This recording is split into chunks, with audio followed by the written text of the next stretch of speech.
Donc, Dieu te bénisse au nom de Jésus de Nazareth.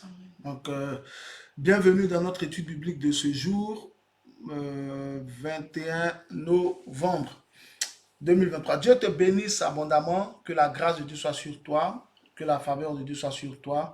Nous allons partager ensemble, je veux dire, un très bon enseignement. C'est un enseignement qui va te faire du bien. Beaucoup, beaucoup, beaucoup de bien. Ça va t'apporter un éclairage véritable sur un sujet qui est d'actualité. Amen. Seigneur, nous te rendons grâce, nous te recommandons ce moment. Nous le mettons dans le creux de tes mains. Nous nous recommandons à toi. Parle-nous par ta parole.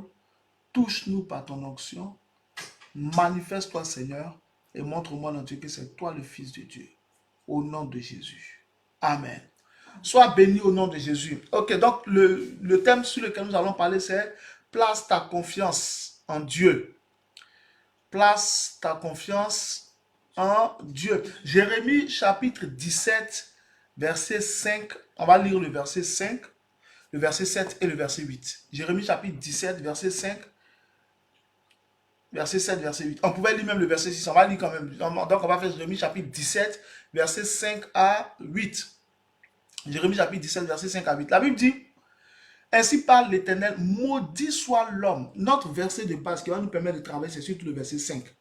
Mais on va lire le reste pour voir quand même. Ainsi parle l'Éternel, maudit soit l'homme qui se confie dans l'homme, qui prend la chair pour appui et qui détourne son cœur de l'Éternel. Il est comme un misérable dans le désert et il ne voit point arriver le bonheur. Il habite les lieux brûlés du désert, une terre salée et sans habitants. Verset 7.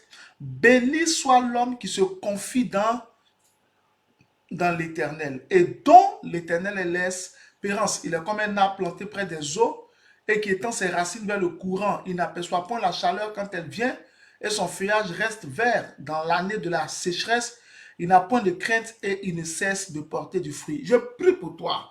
Le verset 8 est ton partage au nom de Jésus. Amen. Parce que tu te confies en l'Éternel, tu es béni au nom de Jésus. Amen. Tu es comme un arbre planté près des eaux et tu prends tes racines vers le courant. Tu n'aperçois point la chaleur quand elle vient. Ton feuillage reste vert au nom de Jésus. Amen. Dans l'année de la sécheresse, dans l'année du manque, dans l'année de la disette, dans l'année de l'inflation, toi tu n'auras point de crainte car tu ne cesseras de porter du fruit au nom de Jésus-Christ de Nazareth. Amen.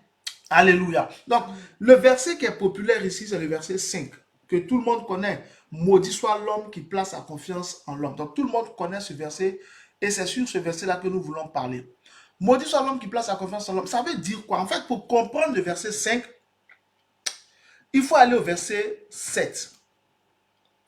C'est le verset 7 qui explique le verset 5. Parce que le verset 5 dit quoi? Maudit soit l'homme qui se confie dans l'homme, qui prend la chair pour appui. Ici, ça veut dire quoi? Prendre la chair pour appui. Prendre un être humain comme sa force. C'est-à-dire que tu vois un autre homme comme étant ta force. C'est sur lui que tu t'appuies. C'est sur lui que tu t'appuies. Prendre un autre être humain comme ta force. Acte chapitre 14, verset 3, la Bible dit qu'ils se sont appuyés sur le Seigneur.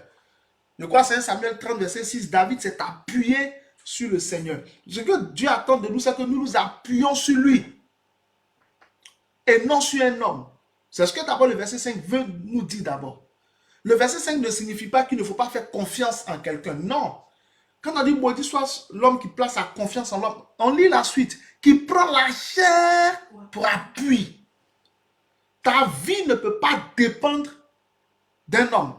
Au fur et à mesure, tu vas comprendre. Il va te prendre des illustrations bibliques et puis tu vas comprendre. Ta vie, en fait, ne peut pas dépendre d'un homme. Tu ne peux pas vivre en fonction de ce qu'un être humain dit, bon ou mauvais.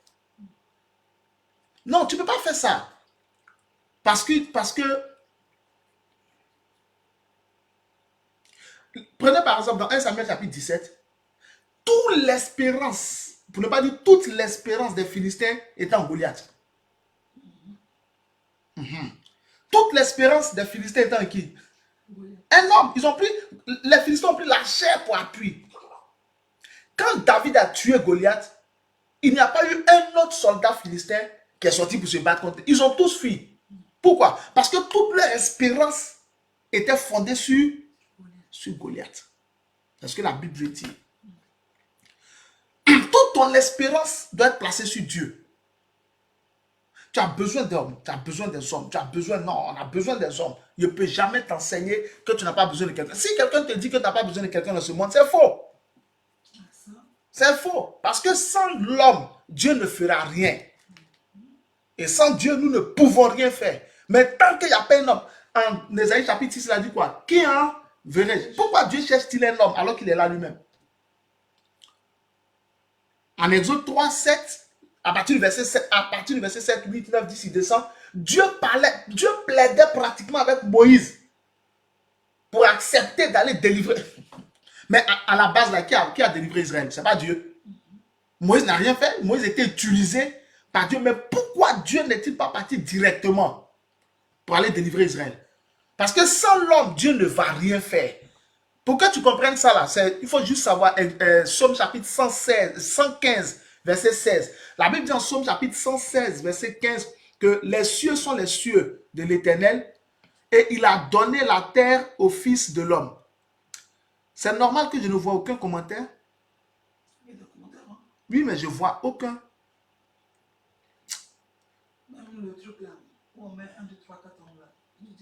Je ne vois aucun commentaire.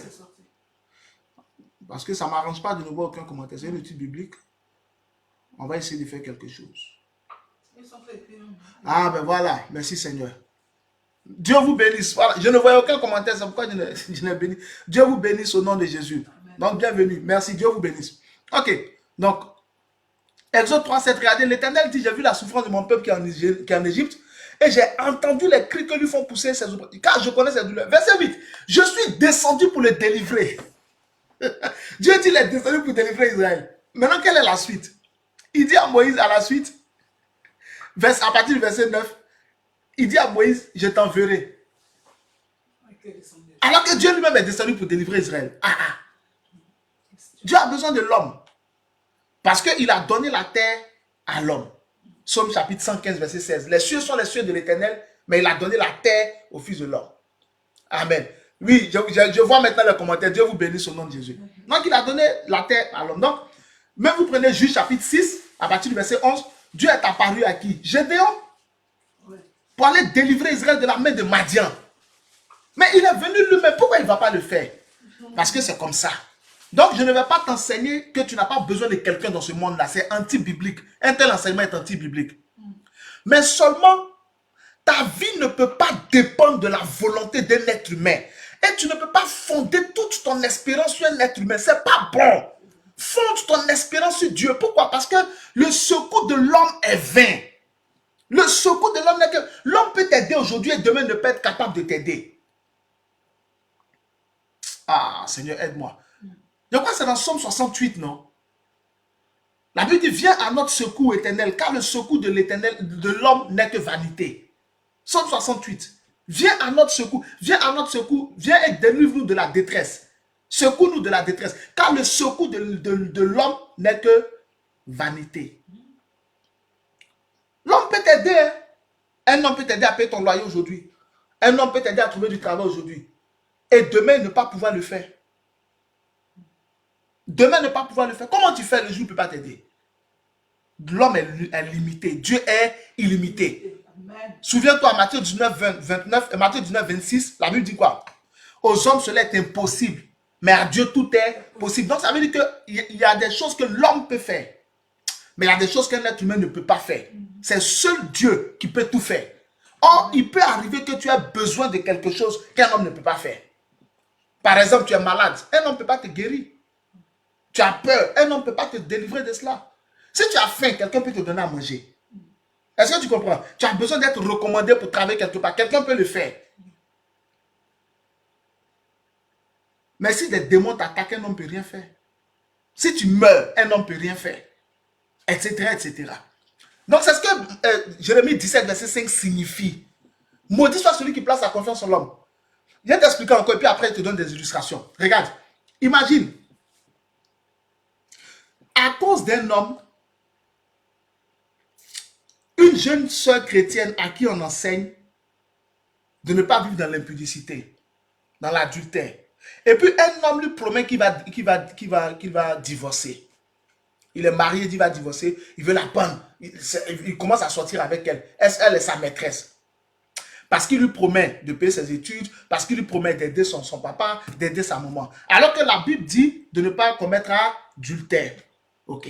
Dans les 10 commandements, il est clair, tu ne commettras point adultère. En Jean chapitre 8, ils ont envoyé une femme qu'ils ont failli lapider parce qu'elle a commis adultère. Jésus n'a jamais dit elle est innocente. Il dit où sont ceux qui t'ont condamné? Personne n'est-il condamné? Moi non plus, je ne te condamne pas. Va et ne pêche plus. Donc elle avait péché. L'adultère était un péché. Ok, donc on enseigne la soeur, il ne faut pas commettre adultère. Mais comme l'homme là-bas lui promet monts et merveilles, elle dit c'est vrai que la Bible dit de ne pas commettre adultère, mais l'homme là, il dit qu'il va me marier. Cet homme là, il dit qu'il va me faire du bien, etc., etc. Donc elle se donne à lui, elle rentre dans l'adultère. Maintenant, plus tard, elle découvre que non, il n'a pas divorcé avec sa femme, il ne va pas divorcer et puis il a fait pécher. Il l'abandonne. Qu'est-ce qu'elle va faire? La plupart des gens vont faire quoi? Ils vont commencer à accuser Dieu. Depuis que je suis chrétien, je ne vois rien. Voilà, mais j'ai pensé qu'il y avait un mariage qui venait, il n'y a rien eu qui est venu. C'est là que la malédiction de beaucoup de personnes commence. C'est ce que la Bible te dit. C'est là parce que le jour où tu vas te retourner contre Dieu, parce qu'un homme qui t'a promis quelque chose t'a trompé, et toi, à cause de lui, tu avais péché contre Dieu. Maintenant, toi, parce que tu es déçu, tu viens, tu accuses Dieu. Depuis que je suis chrétien, je ne vois rien. Alors que tu avais abandonné le Seigneur pour aller honorer un être humain. C'est là que la malédiction de beaucoup de chrétiens se trouve et trouve sa source. Un chrétien ne va pas en boîte de nuit. Parce que tes amis disent, oh, c'est rien, on est tous enfants de Dieu, on est tous, tu t'en vas. Maintenant, les malheurs te suivent. Tu dis, depuis on prie pour moi, je ne vois rien. Il y a une malédiction qui va venir sur toi. Parce que Dieu n'aime pas ça, Dieu n'aime pas ça. Prends tes responsabilités. Prends tes... Dieu n'aime... C'est là que beaucoup prennent des malédictions. C'est ce que Jérémie 17, verset 5 veut dire. Maudit, c'est pas que... Non, fais attention, frère. Ne pêche jamais contre Dieu à cause de la promesse d'un être humain. Peu importe la promesse que quelqu'un te fait. C'est pour ça que moi, dans mon ministère, avant, en tant que serviteur de Dieu, jeune serviteur de Dieu, avant, quand tu dois prier pour quelqu'un, papa, si tu pries pour moi, que Dieu fait, voilà ce que je vais faire. On a prié pour beaucoup de personnes comme ça. Donc, du coup, moi, désormais, dans mon ministère, si tu veux que je prie pour toi, il ne faut pas me faire de promesses. Laisse-moi, je suis un homme de Dieu, on paye pas, tu ne peux pas me payer pour que je prie pour toi. Non. Tu veux que je prie pour toi, c'est gratuit. Je ne vais pas dire à quelqu'un, paye-moi pour que je prie pour toi. Non. C'est gratuit. N'importe quelle prière je vais faire pour toi, c'est gratuit. Vous avez reçu gratuitement, donné gratuitement. C'est ce que Jésus a dit. Donc, je fais comme ça. Mais si tu ouvres ta bouche et que tu me dises, papa, si tu pries pour moi et que Dieu fait, voici ce que Dieu fait, je ne vais plus prier pour toi. Parce que ta promesse là peut corrompre mon esprit. Ta promesse peut corrompre ma prière. Je vais te donner un conseil. Il ne faut jamais mettre pression sur Dieu. Dieu là, il faut prier. Il ne faut jamais lui mettre la pression. Or, une telle promesse peut me pousser, moi, pasteur, à mettre la pression sur Dieu. Seigneur, tu as vu, il dit si tu fais, il va faire. Si tu fais, il va faire. Mais Dieu, peut-être que Dieu ne veut même pas exaucer parce qu'il connaît la vie de la personne. Donc, du coup, dans mon ministère, moi, si tu veux que je prie pour toi, il ne faut jamais me faire de promesses. Je prie pour toi. Quand Dieu va faire, parce que Dieu m'exauce toujours, quand Dieu va faire, si dans ton cœur, tu sais qui a prié pour toi, et tu dois être reconnaissant, viens faire ce que tu veux faire. Mais il ne faut pas me faire de promesses. Parce que ta promesse là peut corrompre ma foi et ma sainteté avec Dieu. Donc, Jérémie 17, 5, déjà, de base, il faut comprendre ça comme ça. Il ne faut pas pécher contre Dieu parce que tu veux honorer un être humain. Il ne faut pas voir un être humain comme ta force. C'est Dieu qui est notre force. Aucun être humain ne peut être ta force. Si tu as des problèmes d'insomnie, aucun homme ne peut te donner le sommeil. On peut te prescrire somnifère, mais il y a des gens, ils ont pris de somnifère jusqu'à ce qu'ils sont devenus accros au somnifère. Ça ne marche même plus. La seule personne qui peut te faire dormir profondément, c'est Dieu. Amen.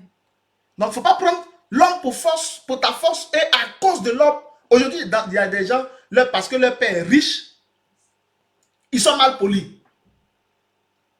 Il y a des jeunes filles, il y a des sœurs, elles se sont mariées. Dès qu'elles sont mariées, elles ont abandonné la foi. Maintenant, le mariage à cause duquel elles ont abandonné la foi, là. Mariage est devenu amer. Maintenant, elles reviennent vers Dieu. Non, on ne fait pas comme ça. Dieu est Dieu. Amen. Ne te détourne jamais de Dieu à cause de non. Ok, regarde ce que la Bible dit. Verset 5 toujours, non. Ainsi parle l'Éternel, maudit soit l'homme qui se confie dans l'homme, qui prend la chair pour appui et qui détourne son cœur de l'Éternel. C'est ce que je suis en train de t'expliquer. Quand tu détournes ton cœur de l'Éternel parce que tu dois faire plaisir, il y a des gens qui ont abandonné Dieu parce que quelqu'un leur a dit, si tu continues dans ton affaire de Jésus là, je ne vais pas t'aider. Il y a des gens comme ça, ils ont abandonné Dieu pour ça. Moi qui vous parle là directement, je vous dis, quand Dieu m'a dit de venir le servir, j'ai été menacé par des personnes de calibre dans ma propre famille. Si tu n'arrêtes pas ton affaire de pasteur, on ne va rien faire pour toi. Il a dit, ne faites rien pour moi. Ne faites rien. Aujourd'hui, j'ai tenu dans le Seigneur. Ces mêmes personnes m'ont déjà donné le sujet de prière pour prier pour elles. Il y a des gens qui ont abandonné Dieu pour ça.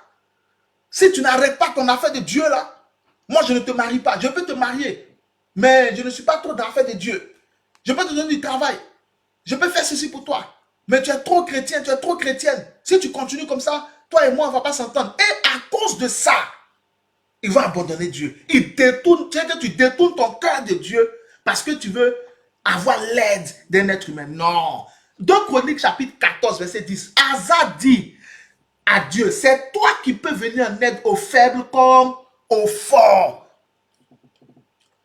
Viens-nous en aide. C'est sur toi que nous nous appuyons et nous sommes sortis contre cette multitude.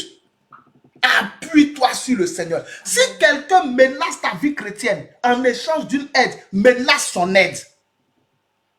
Je répète, si quelqu'un conditionne son aide par l'abandon de ta foi chrétienne, dis-lui, va au diable avec ton aide. Amen. Et je vais te donner un secret. Est-ce que tu sais que même si Dieu n'a rien prévu de faire pour toi, hein, Dieu n'a rien prévu pour toi, mais que quelqu'un te dise, si tu abandonnes Dieu, je fais quelque chose pour toi, puis toi tu dis, je n'abandonnerai pas Dieu. Même si Dieu n'a rien prévu, à cause de ce que tu viens de dire là, il va faire quelque chose pour toi. Quelqu'un ne me comprend pas ce matin. À cause de ce que tu viens de dire, il va faire quelque chose pour toi. Regarde, dans le livre de Nombres, il y a Phiné qui allait tuer les 2 adultères, un juif avec une madianite, avec une moabite. Il les a tués pour arrêter la plaie. Dieu a dit à Moïse, à cause de ce que Phiné a fait, je vais le bénir. Regarde en Exode chapitre 2, les 2 sages-femmes, Pua et Shua. Dieu a béni leur maison parce qu'elles ont refusé d'obéir à l'ordre du roi. Facilement comme ça, ils ont une bénédiction. Donc, sois capable de faire ça. Hein. Sois capable. Si quelqu'un te dit, quelqu'un menace ta vie chrétienne en échange de son aide, menace son aide. Amen. Moi, j'ai refusé des contrats dimanche. Dans le métier dans lequel je suis, dimanche, j'ai payé double. Quand tu travailles dimanche, j'ai payé double. Mais j'ai refusé plein de contrats dimanche. J'ai dit non, dimanche, c'est pour Dieu. Une fois comme ça, et puis il y a une certaine heure où je peux quand même aller au culte. Ça peut arriver une fois comme ça. Mais genre, tous les dimanches, et puis tu ne peux plus partir à l'église. Il y a des chrétiens qui acceptent ça. C'est dangereux. Tu vas perdre ta foi. On n'accepte pas ce genre de contrat-là. Et si tu es capable de dire non, hormis les gens qui sont pompiers, qui sont médecins, qui sont policiers, qui sont militaires, ça c'est hormis ça. Voilà, ça c'est des choses normales. Amen. Amen.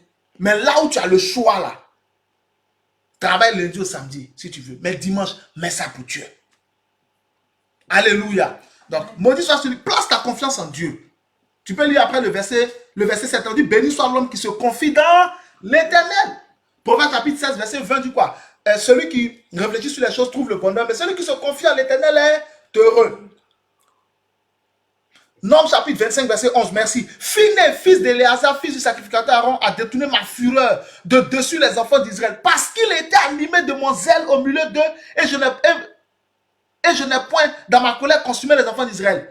Tu mets la suite, Dieu l'a béni, cadeau. Amen. Ok, maintenant je vais te montrer certaines choses dans la Bible. Tu vas comprendre pratiquement à quel moment certains héros de la Bible, dont notre Seigneur en tête, s'est appuyé sur le Seigneur plutôt que sur l'homme.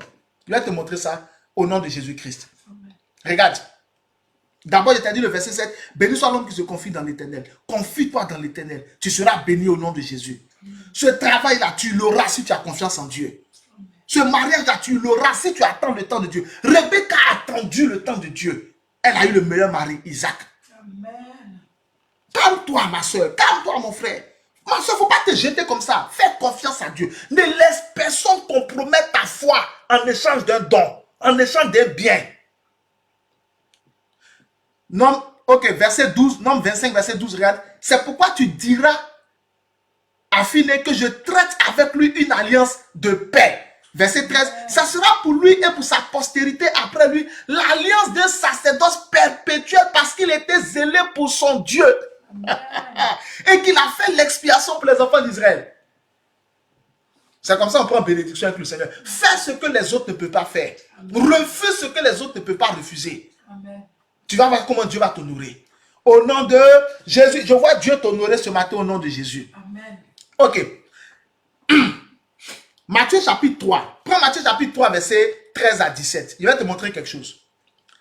Matthieu chapitre 3, verset 13 à 17. La Bible dit, en Matthieu chapitre 3, à partir du verset 13, alors Jésus vint de la Galilée au Jourdain vers Jean-Baptiste, pour être baptisé par lui. Verset 14, mais Jean s'y opposait en disant, c'est moi qui ai besoin d'être baptisé par toi et tu viens à moi. Verset 15, Jésus lui répondit, laisse faire maintenant, car il est convenable que nous accomplissions ainsi tout ce qui est juste. Et Jean ne lui résista plus. Je vais te montrer dans la Bible. Je vais te montrer dans la Bible pourquoi Jésus n'a pas pris en considération les agitations des gens. Parce que ce que Jean faisait là, c'était du théâtre. Il va te montrer. Il t'explique d'abord. Jésus s'en va pour être baptisé parce que Dieu voulait qu'il soit baptisé, pas parce qu'il avait péché, mais pour honorer Jean-Baptiste. Et pour faire en sorte que les gens croient que Dieu a envoyé Jean-Baptiste. Et aussi pour que le ciel m'enchaîne et tout ça. Voilà. Ça, c'est d'autres détails. Mais c'était surtout pour honorer Jean-Baptiste. Amen. Voilà. Sinon, Jésus, le baptême, c'est pour la repentance. Jésus n'a pas péché, donc il n'a pas besoin de se baptiser d'eau. Mais c'était pour honorer Jean-Baptiste. Ok. Maintenant, quand Jésus vient pour se faire baptiser, qu'est-ce que Jean lui dit? Non, tu n'as pas besoin d'être baptisé. Toi, tu es plus grand que moi. Donc, c'est moi qui dois être baptisé par toi. C'est ce que Jean lui disait. C'est toi qui es plus grand que moi. Donc, c'est toi qui dois me baptiser. Moi, je suis trop petit par rapport à toi. Je ne peux pas te baptiser. Est-ce que tu comprends? Ok. Mais la Bible dit que Jésus a refusé. Jésus dit non, accomplissons tout ce qui est juste. En tant que chrétien, là, cherche toujours à accomplir ce qui est juste. Pas ce qui plaît. Parce que ce qui plaît là peut ne pas forcément être ce qui est juste aux yeux de Dieu. Ici là, le théâtre de Jean là, ça plaisait. Puisqu'à la vérité, Jésus est plus grand que Jean. Voilà, Jésus est son créateur. Donc c'était beau à voir. Non, c'est toi qui dois me baptiser. Tu vois un peu devant les disciples de Jean, c'était intéressant. Ça plaisait. C'était agréable. Normalement là, si c'était nous, toi et moi ici, là, on a dit ok, d'accord. Jean, tu es mon petit. Jean était respecté. Donc, imagine le respect que les gens allaient avoir encore pour Jésus. Entendant ce que Jean disait. Amen.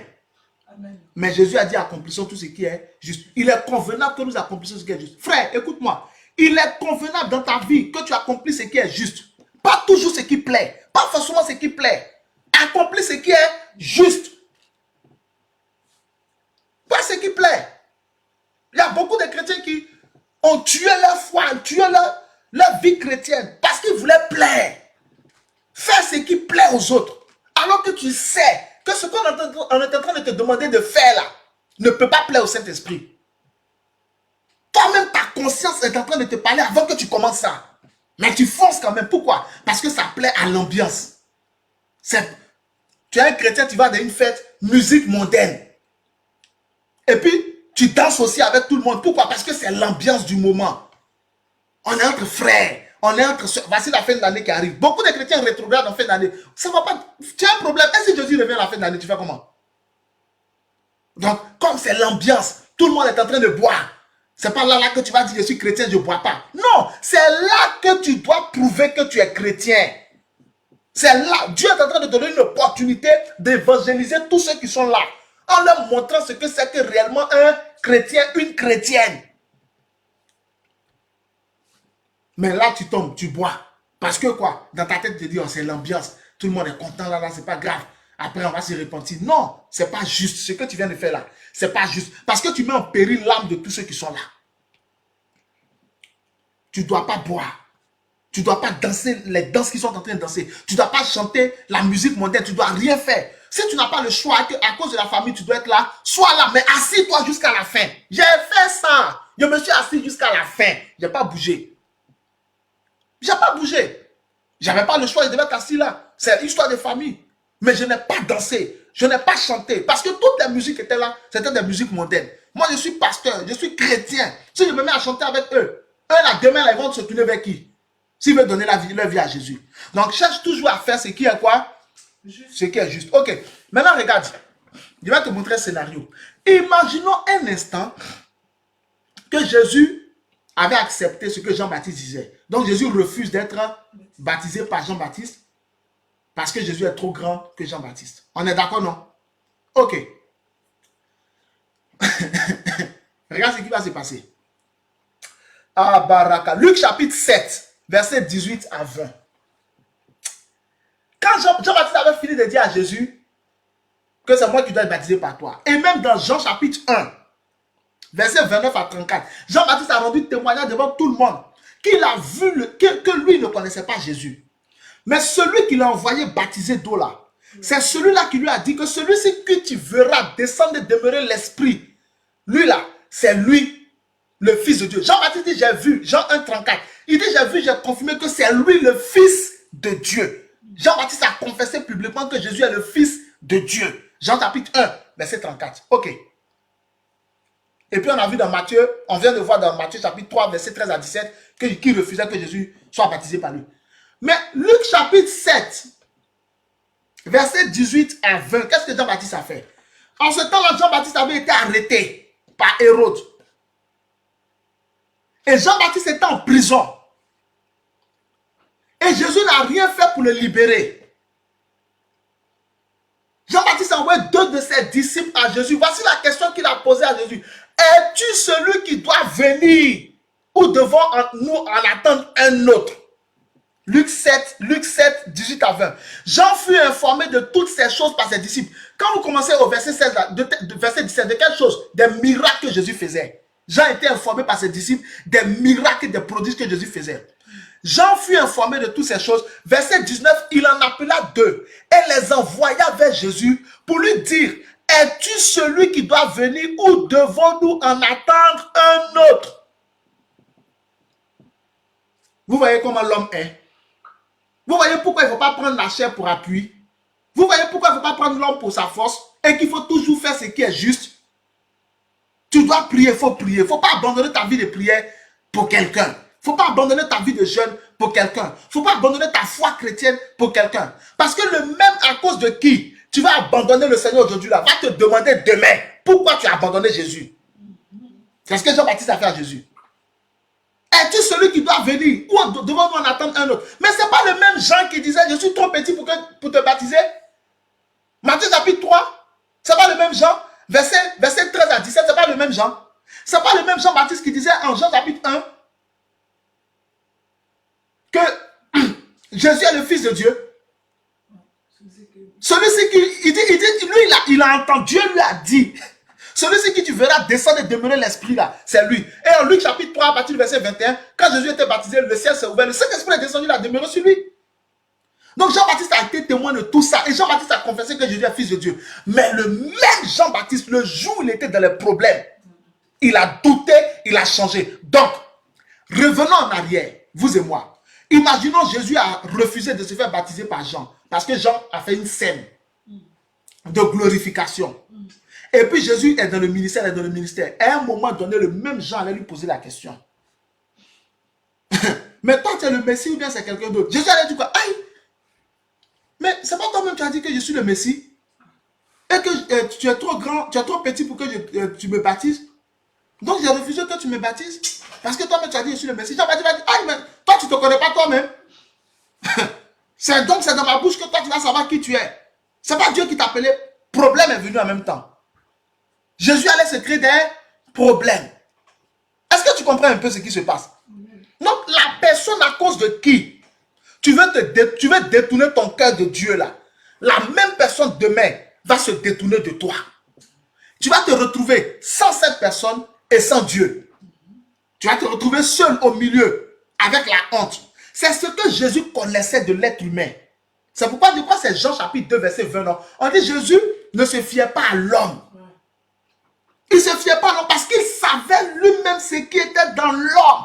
Jésus savait ce qui était dans Jean-Baptiste. Il savait que même si Jean-Baptiste est rempli du Saint-Esprit, même si Jean-Baptiste ne se nourrissait que de sauterelles et de miel, c'est un homme. Un homme est un homme. C'est pourquoi en anglais on dit drama, tout le drama que Jean-Baptiste faisait là, Jésus n'est pas tombé dedans. Ma soeur, il ne faut pas te laisser piéger par les paroles mielleuses de qui que ce soit. Reste dans la foi chrétienne. Mon frère, il ne faut pas te laisser piéger par les paroles mielleuses de qui que ce soit. Reste dans la foi chrétienne. Reste avec Jésus. Que Dieu soit ta force. Tu ne seras pas confus au nom de Jésus. Amen. Donc, Jésus a refusé. Et Jésus a fait ce qui était juste. Après, vous pouvez voir, le ciel s'est ouvert. Le Saint-Esprit est descendu. Dieu a confirmé. Alléluia. Est-ce que quelqu'un est en train de recevoir quelque chose? Amen. Si tu es en train de recevoir quelque chose, mets-moi le plus long Amen. Et je vais te donner encore une autre illustration. Avec le Seigneur Jésus, tu vas comprendre. Mets-moi ton plus long Amen. Et je vais te donner une autre illustration avec le Seigneur Jésus. Tu vas comprendre pourquoi il ne faut pas prendre la chair pour appui, mais placer sa confiance en l'Éternel. Ok, regarde. Jean chapitre 2, verset 24. Mais Jésus ne se fiait point à eux parce qu'il les connaissait tous. Et parce qu'il n'avait pas besoin qu'on lui rendît témoignage d'aucun homme. Car il savait lui-même ce qui était dans l'homme. Il faut que tu saches ce qui est dans l'homme. Il ne faut pas pécher contre Dieu à cause d'un homme.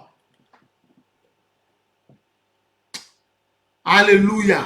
Amen. Ok. Je vais te donner encore un autre.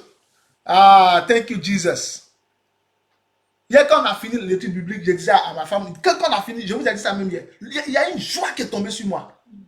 Aujourd'hui, que cette joie tombe aussi sur toi au nom de Jésus. Amen. Parce que ça fait longtemps que je n'ai pas eu l'opportunité, donc je suis content comme ça. On dirait un petit enfant qui a un nouveau jouet. Ok, regarde, écoute-moi. Jean chapitre 6, verset 11 à 15. Jésus a multiplié 5 pains et 2 poissons. Les gens mangeaient, ils étaient rassasiés. Et ils étaient tellement rassasiés qu'au verset 14 de Jean chapitre 6, ils disent quoi? Que ça c'est vraiment le prophète qui doit venir, parlons de Jésus. Et au verset 15 de Jean chapitre 6, la Bible dit que Jésus, sachant qu'ils allaient venir l'enlever pour être roi, il s'est retiré dans un lieu désert tout seul. Il a refusé que ces gens-là viennent le prendre pour le faire roi. Jean chapitre 6, verset 11 à 15. Tu vas comprendre l'enjeu de cette affaire-là. Jésus a refusé que les gens-là viennent l'enlever pour être roi. Alors qu'au verset 14, Jean chapitre 6, ils ont confessé que c'est vraiment lui le prophète qui doit venir. Pourquoi? Parce qu'ils ont vu le miracle qu'il venait de faire. Mis à part les miracles de guérison, les miracles de résurrection, mais multiplier 5 pains et 2 poissons, nourrir 5000 hommes, sans compter les femmes, les enfants et les vieillards. Personne n'avait jamais fait ça. Personne n'avait jamais fait ça. Jean chapitre 6, verset 11 à 15. Jésus prit les pains, rendit grâce et les distribua à ceux qui étaient assis. Il leur donna de même des poissons autant qu'ils en voulurent. Verset 12. Lorsqu'ils furent rassasiés, il dit à ses disciples, ramassez les morceaux qui restent afin que rien ne se perde. Verset 13. Il les ramassait donc et il remplit 12 paniers avec les morceaux qui restaient des 5 pains d'orge après que tous eurent mangé. Verset 14. Ces gens ayant vu le miracle que Jésus avait fait disaient, celui-ci est vraiment le prophète qui doit venir dans le monde. Verset 15. Et Jésus, sachant qu'ils allaient venir l'enlever pour le faire roi, se retira de nouveau sur la montagne lui seul. Ok. Tu vas te demander pourquoi je te montre ça. Mets-moi verset 30. Jean chapitre 6, verset 30. À partir du verset 7, Jésus est descendu de la montagne. Les mêmes gens étaient là. Les mêmes gens, ils cherchaient Jésus. Après, ils l'ont trouvé. Vous pouvez lire. Ils cherchaient Jésus, ils l'ont trouvé. Rabbi, à quel moment est-il venu ici? Es-tu venu ici? Jésus dit, vous ne me cherchez pas parce que vous avez vu un miracle, mais parce que vous avez mangé les pains, vous êtes rassasiés. Travaillez pour la nourriture qui ne périt point, etc., etc., etc. Jésus lui a expliqué de ne pas travailler pour la nourriture qui ne périt point, mais de travailler pour ceux qui subsistent, etc. Ok. À un moment, ils ont dit à Jésus au verset 30, regardez verset 30. Il dit à Jésus, Mais quel miracle fais-tu? Parce qu'il a dit de faire l'œuvre de Dieu. Ils ont demandé, c'est quoi l'œuvre de Dieu? Il dit, l'œuvre de Dieu, c'est que vous croyez en celui que Dieu a envoyé. Maintenant, Jean chapitre 6, verset 30, les mêmes gens qui au verset 14 avaient dit que Jésus est le prophète qui doit venir dans le monde. Et qui à cause de qui au verset 15, Jésus a fui parce qu'il savait qu'ils allaient venir l'enlever pour le faire roi d'Israël. Les mêmes gens au verset 30 posent la question à Jésus. Quel miracle fais-tu donc, lui dit-il, afin que nous le voyions et que nous croyions en toi? Que fais-tu?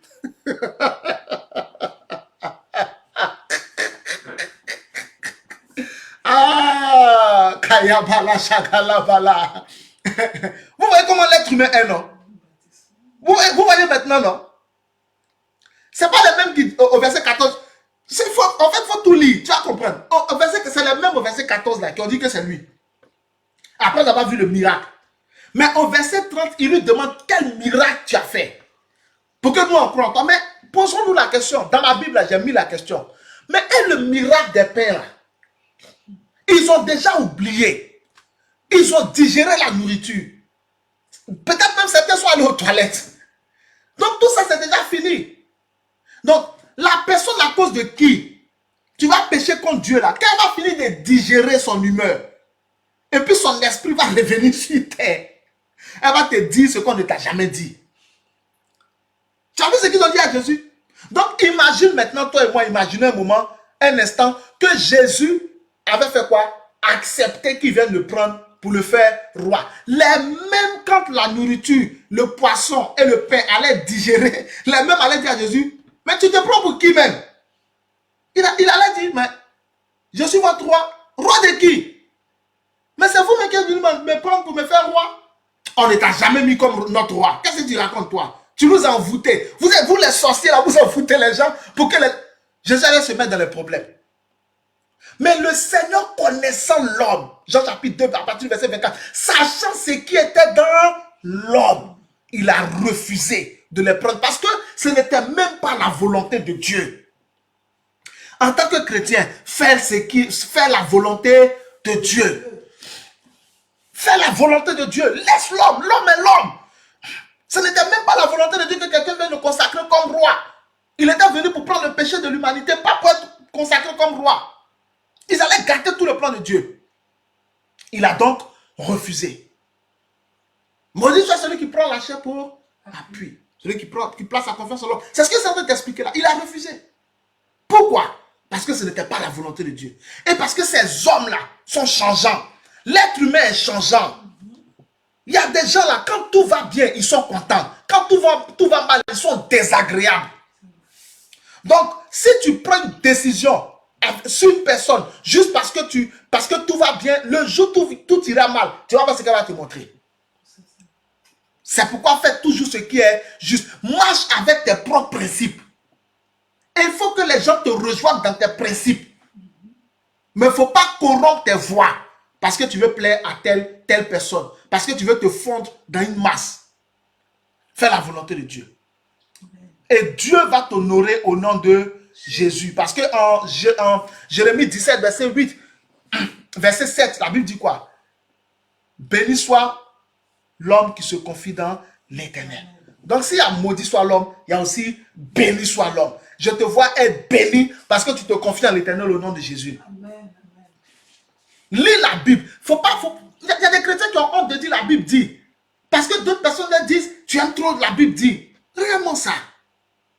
C'est-à-dire un avocat qui parle sans citer les articles de loi.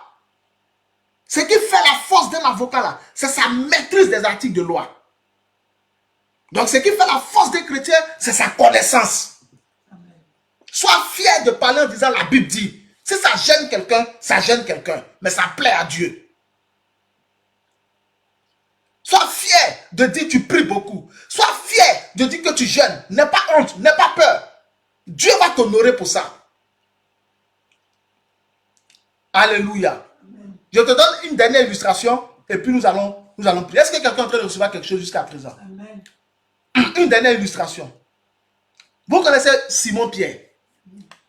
En Matthieu chapitre 16, Jésus a demandé à ses disciples que disent les gens, qui disent les gens que je suis. Chacun a commencé à dire, oh, tu es Élie, tu as dit, ok. Après, il a dit, vous-même, qui dites-vous que je suis? Matthieu chapitre 16, verset 15 à 16, Pierre a dit, tu es le Christ, le Fils de Dieu. Amen.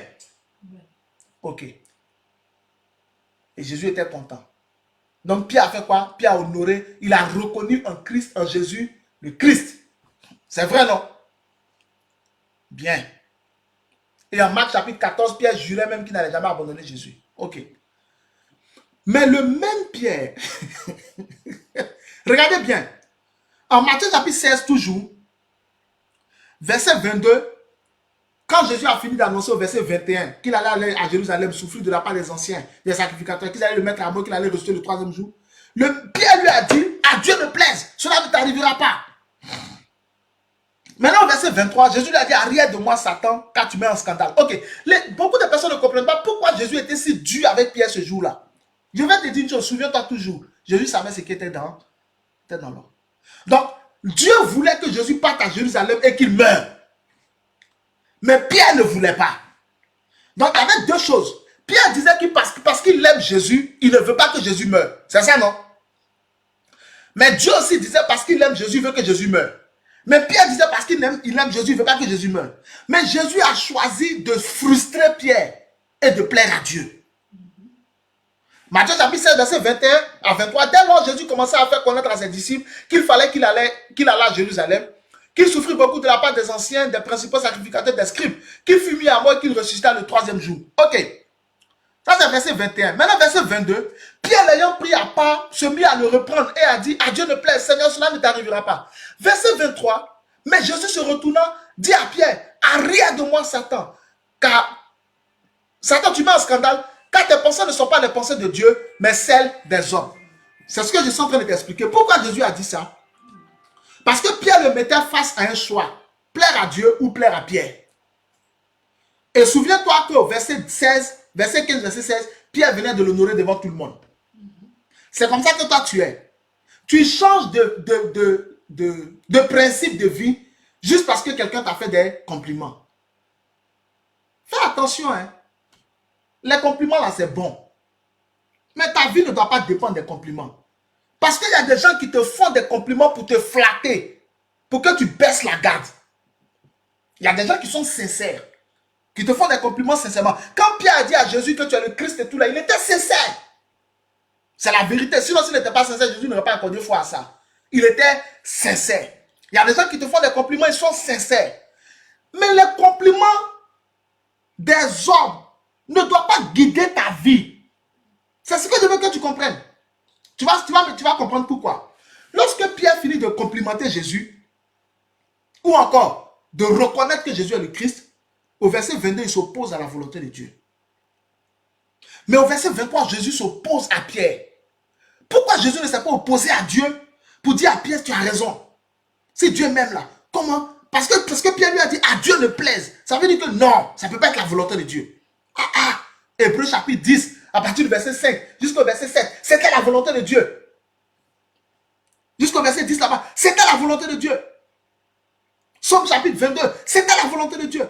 Mais Pierre a dit à Jésus, ce n'est pas la volonté de Dieu. Tu ne peux pas aller mourir. Mais Jésus a dit quoi?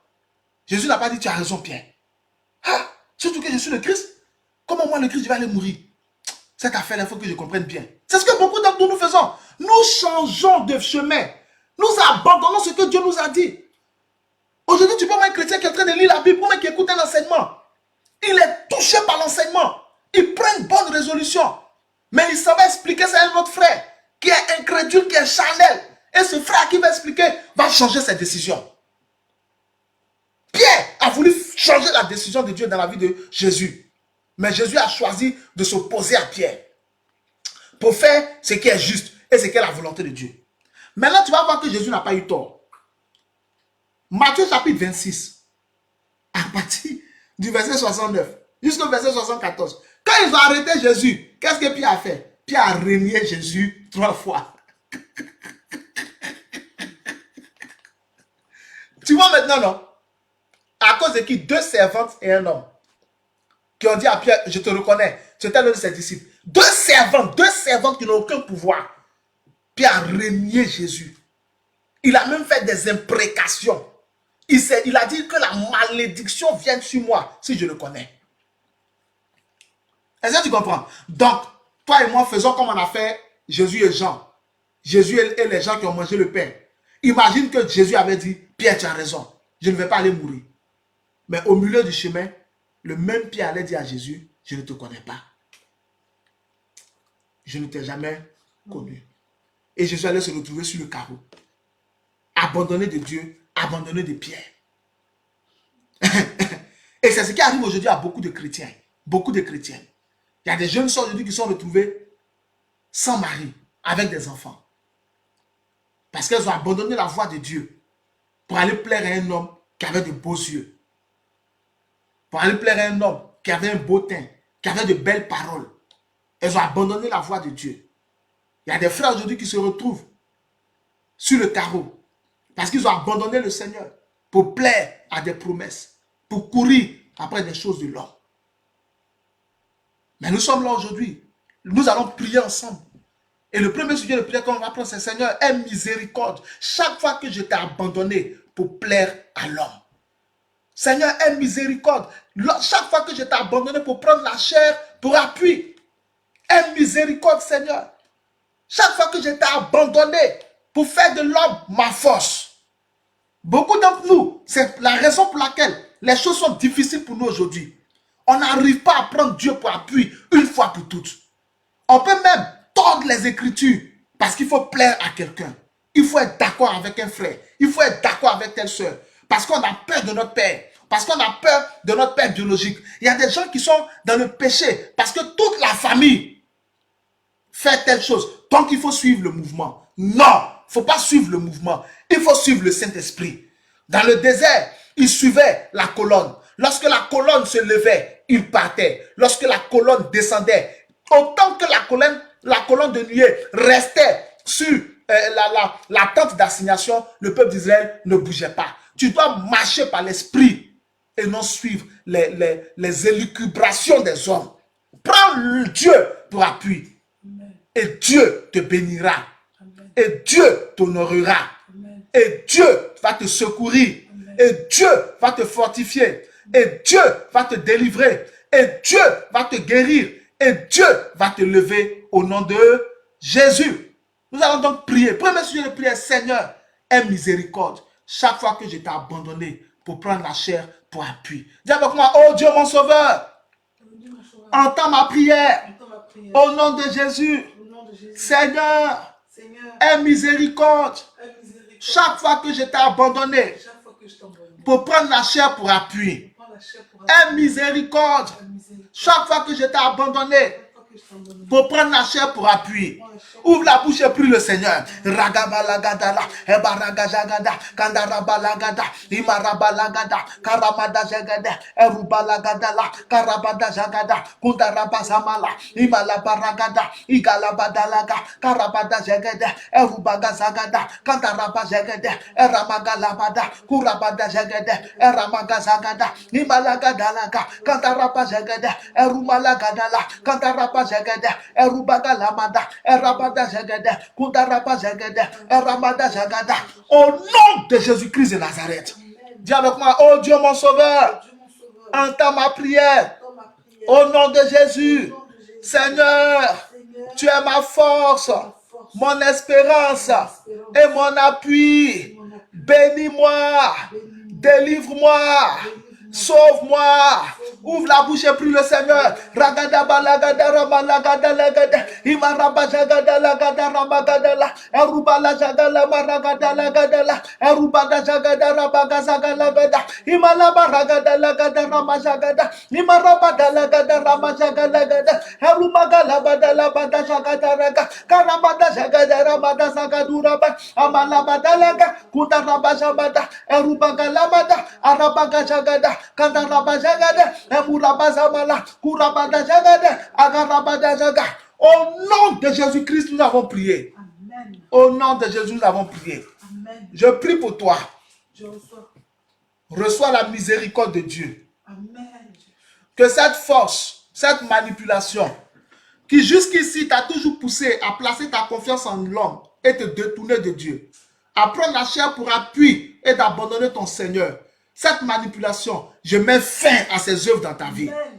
Je brise cette énergie, cet esprit, ce trône, cet autel qui te fait fléchir chaque fois genou, malgré toutes les résolutions que tu prends, qui te fait fléchir genou devant la chair, je brise son autorité sur ta vie. Amen. Cette attitude, cette habitude que tu as eue de t'appuyer sur l'homme et non sur Dieu, je brise cette habitude au nom de Jésus. Par les entrailles de la miséricorde de Dieu, ta vie change aujourd'hui. Je décrète sur ta vie. Parce que le Seigneur est ta force. Parce que le Seigneur est ton espérance. Parce que le Seigneur est ton appui. Il te bénira. Amen. Selon Jérémie 17, verset 7. Il dit, béni soit l'homme qui se confie en l'Éternel. Le Seigneur te bénira au nom de Jésus. Amen. Il te fera du bien au nom de Jésus. Amen. Il t'accordera sa faveur au nom de Jésus. Amen. Il t'accordera sa grâce au nom de Jésus. Amen. Dans tous les secteurs de ta vie où tu as besoin du Seigneur, je prie que Dieu t'aide, que Dieu te soutienne. Amen.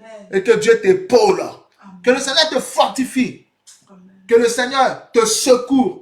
Qu'il te soutienne de sa droite triomphante. Qu'il t'ouvre de bonnes portes. Parce que tu le prends pour appui. Qu'il honore ta foi. Au nom de Jésus-Christ de Nazareth. Amen. Que Dieu te bénisse à mon amour au nom de Jésus. J'espère que tu as passé 2 bons jours. On a eu l'étude biblique hier. On a l'étude biblique aujourd'hui. Chaque fois que Dieu permettra que nous ayons quelques brèches dans une semaine, nous allons vous convoquer ici pour qu'on puisse suivre la parole. Amen. Et dans ce groupe-là, je t'encourage non seulement à rester dans ce groupe, mais à faire rentrer d'autres personnes. Parce que par la grâce de Dieu, nous aurons des opportunités exclusives comme ça. Amen. Nous allons partager ensemble des choses merveilleuses. J'espère que ces 2 jours-là ont été nécessaires, véritablement bénissants pour toi. Que la grâce de Dieu soit sur toi. Que le Seigneur ne t'abandonne point. En cette fin d'année, tu réussiras au nom de Jésus-Christ. Tu n'échoueras point au nom de Jésus-Christ. Tes moqueurs auront honte, mais toi, tu n'auras pas honte. Amen. Dieu te bénisse. N'oublie pas de partager cette vidéo, d'inviter les gens à rejoindre ce groupe et que la grâce de Dieu soit sur toi. Très bonne journée à toutes et à tous sous la garde et sous le regard merveilleux du Seigneur. Que le Seigneur te bénisse. À bientôt au nom de Jésus-Christ. Ciao.